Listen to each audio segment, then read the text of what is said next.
Hi friends, ಎಲ್ಲರಿಗೂ ನಮಸ್ಕಾರ. Welcome to my channel. ಇವತ್ತಿನ ವಿಡಿಯೋದಲ್ಲಿ ಕಡಿಮೆ ಸಾಮಗ್ರಿಗಳನ್ನು ಬಳಸ್ಕೊಂಡು ರುಚಿಯಾದಂಥ ಬೆಳಗಿನ ಬ್ರೇಕ್ಫಾಸ್ಟ್ ಜೀರಾ ರೈಸ್ ಮಾಡ್ತಾಯಿದ್ದೀನಿ.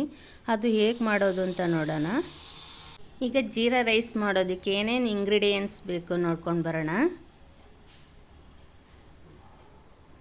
ನಾನು 2 ಕಪ್ ಆಗೋಷ್ಟು ಅಕ್ಕಿ ತೊಗೊಂಡಿದ್ದೀನಿ. ಪಲಾವ್ ಎಲೆ, ಚಕ್ಕೆ, ಏಲಕ್ಕಿ, ಲವಂಗ, ತುಪ್ಪ, ಹಸಿರು ಮೆಣಸಿನ್ಕಾಯಿ, ಜೀರಿಗೆ, ಗೋಡಂಬಿ, ಕೊತ್ತಂಬರಿ ಸೊಪ್ಪು. ಈಗ ಒಂದು ಕುಕ್ಕರ್ ಇಟ್ಕೊಂಡು 1-2 ಸ್ಪೂನ್ ತುಪ್ಪ ಹಾಕ್ಕೊಳ್ತಿದ್ದೀನಿ. ತುಪ್ಪಕ್ಕಾದಮೇಲೆ ಚಕ್ಕೆ, ಲವಂಗ, ಏಲಕ್ಕಿ ಮತ್ತು ಪಲಾವ್ ಎಲೆ ಹಾಕ್ಕೊಂಡು ಫ್ರೈ ಮಾಡ್ಕೊತೀನಿ.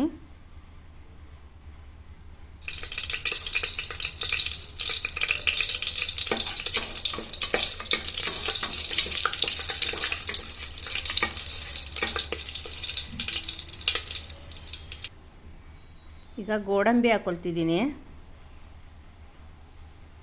ಈ ರೈಸ್ಗೆ ತುಪ್ಪ ಮತ್ತು ಗೋಡಂಬಿ ಹಾಕಿದ್ರೆ ತುಂಬ ಟೇಸ್ಟಿಯಾಗಿರುತ್ತೆ. ಈಗ 2 ಸ್ಪೂನಷ್ಟು ಜೀರಿಗೆ ಹಾಕ್ಕೊಳ್ತಿದ್ದೀನಿ. ಈ ರೈಸ್ಗೆ ಜೀರಿಗೆ ಜಾಸ್ತಿ ಹಾಕಬೇಕು. ಈಗ ಹಸಿರು ಮೆಣಸಿನ್ಕಾಯಿ ಹಾಕ್ಕೊಂಡು ಫ್ರೈ ಮಾಡ್ಕೊಳ್ಳೋಣ. ಈಗ ಎಲ್ಲ ಫ್ರೈ ಮಾಡ್ಕೊಂಡಾಗಿದೆ. ಈಗ 2 ಗ್ಲಾಸ್ ಅಕ್ಕಿಗೆ 4 ಗ್ಲಾಸ್ ನೀರು ಹಾಕ್ಕೊಳ್ತಿದ್ದೀನಿ.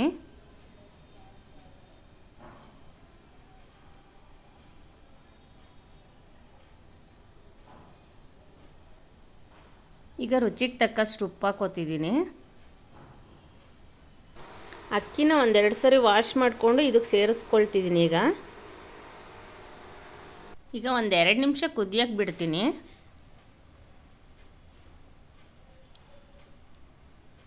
ಈಗ ಚೆನ್ನಾಗಿ ಕುದೀತಾ ಇದೆ. ಈಗ ಲಾಸ್ಟಲ್ಲಿ ಕೊತ್ತಂಬರಿ ಸೊಪ್ಪು ಹಾಕ್ಕೊಳ್ತೀನಿ.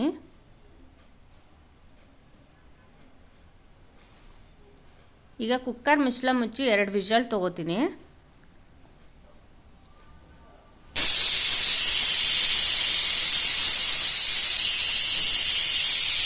ಈಗ ಕುಕ್ಕರ್ ಆರಿದ್ಮೇಲೆ ಮುಚ್ಚಳ ತೆಗೆದು ಇದನ್ನೆಲ್ಲ ಮಿಕ್ಸ್ ಮಾಡ್ಕೊಳ್ಳೋಣ.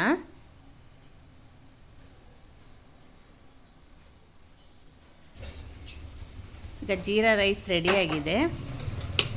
ಇದಕ್ಕೆ ಒಂದು ಚಟ್ನಿ ಮಾಡ್ಕೊಳ್ಳೋಣ. ತೆಂಗಿನಕಾಯಿ,